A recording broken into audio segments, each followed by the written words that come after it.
E aí, pessoal, como vocês estão? Então, hoje a gente vai estar dando continuidade às nossas aulas e hoje com a nossa terceira aula, que é sobre experimentação, lei e teoria.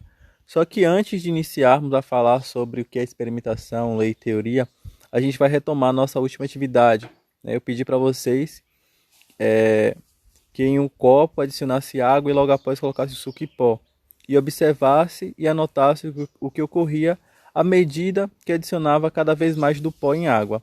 E, se possível, levantasse hipóteses do que você observou. Então, essa atividade era referente à aula de observação e hipóteses, para aí vocês treinarem o olhar de vocês para captarem as observações, as mudanças que ocorriam em um experimento, certo? Que vocês mesmos produziram em casa. E, se possível, levantar hipóteses de, de um possível problema que possa aparecer, né, dessa observação. E aqui então nós temos uma simulação do que vocês fizeram em casa, né? Então inicialmente nós temos um copo com água e houve então a primeira adição desse meu suco em pó, logo após uma segunda adição e uma terceira adição. E o que supostamente vocês observaram foi essa mudança da tonalidade, né? De um tom mais claro para um tom mais forte dessa coloração do suco. A depender do suco, vocês podem estar utilizando de outro sabor. E a tonalidade vai ser diferente, né? Pode ser um amarelo, pode ser um verde, a depender do suco. Nesse caso aqui é um rosa. Então esse rosa está ficando cada vez mais forte. Então nós temos aqui a observação de que houve uma mudança da tonalidade da cor. Bom, e a hipótese ela vai surgir a partir da observação, que neste caso em específico foi a mudança da tonalidade da cor do suco, quando se adicionou gradativamente o suco em pó. Mas antes de falarmos a hipótese, que eu quero aprofundar, debater um pouco mais à frente, nós vamos falar sobre o que é experimentação, que nada mais é do que um método científico que parte de uma hipótese, né? Ela consiste na observação e classificação de um fenômeno em condições controladas. Então, no caso do experimento do suco, que eu pedi para vocês fazerem, primeiro, então, vocês fizeram uma observação, que é a mudança da tonalidade da cor.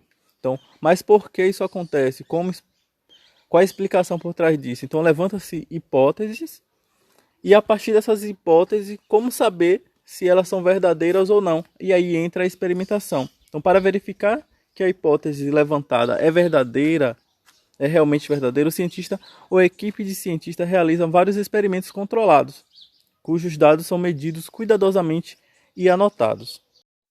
Então, galera, nós voltamos para utilizar o FAST, que é um simulador online que vocês podem estar utilizando também. Irei deixar o link desse simulador quando enviar a atividade para vocês. Então, o que nós vamos realizar aqui é a experimentação, né? Nós vimos que a experimentação ela ocorre em condições controladas. Então, a gente vai utilizar a aparelhagem que o simulador nos permite utilizar para fazer aquele mesmo experimento que vocês fizeram em casa, mas vocês fizeram sem um controle e sem aparelhagens, né? Para que vocês consigam levantar hipóteses e validar essa hipótese. Então, aqui nós vamos estar realizando esse experimento. Então vocês podem ver que aqui nós temos o controle da entrada de água e da saída de água, né? Nós temos aqui um botão de evaporação, no caso submeter essa minha possível solução a um aquecimento. Então tirar essa água, né? Vamos deixar aqui em meio litro aproximadamente. E aqui ao lado nós temos um aparelho chamado que é um aparelho que ele vai medir a concentração da minha solução. Então aqui o que vocês fizeram foi adicionar pó do suco em água, né? E aí foi então observando a mudança da tonalidade, certo? Se nós pegarmos esse aparelho que mede a concentração e adicionarmos aqui agora nesse exato momento, a gente tem uma concentração de 1,7 mol por litro, né? Então, se eu adicionar mais do meu pó, vamos ver o que acontece. Essa concentração aumenta, vai para 2,2. Se eu adicionar mais desse pó, essa concentração então vai aumentar. Então, esse fator, a mudança de coloração, a mudança da tonalidade da cor que vocês observaram, então pode ser explicado, caso foi explicado agora experimentalmente, em condições controladas, que é devido ao aumento da concentração do meu soluto em água, tá? Certo? Então, o que acontece aqui se eu submeter esse meu sistema a uma evaporação? Nós vamos então ter só o soluto se a gente tirar toda a água dele. Então vamos aqui adicionar. Vocês podem observar que ao adicionarmos mais água, nossa solução ela vai ficar com a tonalidade mais fraca. Então nós tínhamos inicialmente meio litro, né? Eu não lembro agora qual era a concentração, mas vocês devem ter pegado. E agora nós temos 1 litro. E para 1 litro, a concentração, para aquela mesma quantidade de soluto, é 1,2, aproximadamente 1,3 mol por litro. Bom, e agora que já vimos sobre o que é observação, a gente entra em lei e teoria, fazer essa diferenciação do que é lei e do que é teoria, né? A lei nada mais é do que uma conclusão geral de vários fatos, né, que foram observados em experimentalmente, fatos que se repetem. Então a gente temos aqui a etapa, né? Análise de um experimento, dos experimentos. No caso, esse experimento é repetido várias vezes. A comprovação de que o fenômeno vai se repetir em todas essas vezes desses experimentos. Então a gente pode formular uma lei. Então, tomando como exemplo o experimento que a gente estava discutindo anteriormente, então podemos trazer que todos os sucos mudará a tonalidade da cor conforme colocarmos mais pó.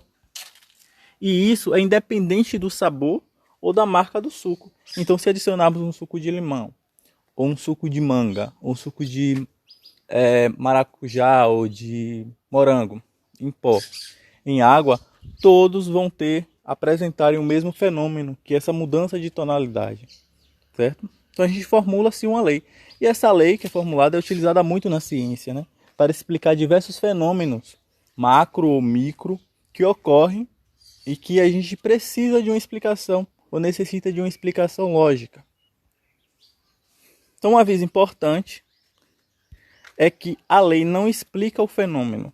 Então, isso é um ponto-chave para a diferenciação de lei e teoria. Então, a lei ela não vai explicar o porquê aquilo ocorre, mas ela vai dizer que ocorre. E ela vai tirar uma conclusão disso. Bom, e a teoria, por sua vez, então ela vai explicar. Então, é essa a diferenciação. Então, a explicação da lei explica as questões que surgiram nos experimentos e possíveis situações relacionadas. Então, problemas relacionados a aquela lei ou aquele experimento, aquele fenômeno, a teoria é capaz de explicar. Então, como exemplo, a tonalidade do suco vai ficar mais forte se acrescentarmos mais do pó do suco devido ao aumento da concentração dele em água. Consequentemente, se eu adicionar mais água, o suco ficará com a tonalidade mais fraca, certo? Então, se eu temos ali um recipiente com água, coloco o suco, depois eu coloco mais água, a tonalidade tende a ficar mais fraca. Então, o suco artificial é composto principalmente de açúcar, conservante, aromatizante e o corante responsável pela cor. Então, para vocês se vocês quiserem saber mais, eu deixo aqui o link da onde eu tirei algumas informações sobre o suco artificial e vocês podem estar aprofundando sobre esse conteúdo. Gente, por hoje é só, né? Próxima aula não teremos um encontro de videoaula, mas eu passarei um material no qual vocês irão estudar e responder um questionário sobre essa aula, esse material que seria a aula da semana que vem, certo? Então a gente vai falar semana que vem sobre métodos científicos, qual vocês vão conhecer alguns desses métodos, né? E qualquer dúvida, vocês podem estar encaminhando para mim. Vou deixar um espaço lá no questionário, desculpa, para vocês estarem fazendo isso, certo? Então, até mais.